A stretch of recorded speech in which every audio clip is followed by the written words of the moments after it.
وہیں گھر بنانے کو دل چاہتا ہے۔ نحمدہ ونصلی علی رسولہ الکریم، اما بعد فاعوذ باللہ من الشیطان الرجیم، بسم اللہ الرحمن الرحیم۔ علم و ہنر کے گوہر نایاب اساتذہ ہے، علم و ہنر کے گوہر نایاب اساتذہ ہے، قوم کے محسن اس کے معمار اساتذہ ہے۔ میں کیا خراج تحسین پیش کر سکوں گا، میں کیا خراج تحسین پیش کر سکوں گا، میرے سارے لفظوں کی وجہ اساتذہ ہے۔ محترم سامعین کرام، میری آج کی تقریر کا عنوان ہے عظمت اساتذہ۔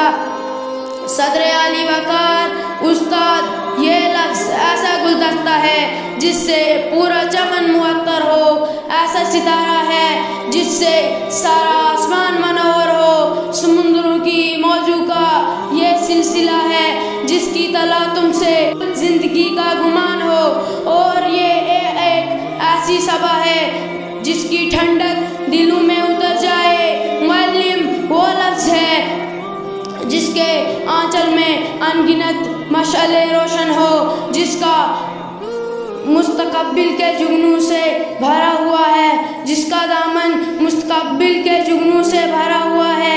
اگر ہم اس لفظ کے پرت کھولے تو پتہ کرنے میں عمر بیت جائے۔ معلم کا لفظ 4 حرف سے مل کر بنتا ہے، میم سے معراج النبی کا ترجمان، عین سے عقیدت تخلیق الانسان، لام سے لقنو فرشتگان، میم سے میراث الانبیاء کا احسان۔ استاد کی مثال اس سیڑھی کے مانند ہے جو ایک جگہ پر بنی ٹکی رہتی ہے مگر دوسروں کو بلند سے بلند مقام عطا کرتی ہے۔ کسی نے کیا خوب کہا ہے کہ انسان کو شائستہ و خوددار بنایا، کہ انسان کو شائستہ و خوددار بنایا تہذیب تمدن تیرے شرمندہ احسان۔ صدر علی وقار، اللہ تعالیٰ نے اس دنیا میں انسان کو نائب مقرر کیا اور اس نائب کو معلم کے درجے پر فائز کیا۔ اللہ تعالیٰ نے سب سے محترم اور مقدس پیشہ استاد کا رکھا ہے۔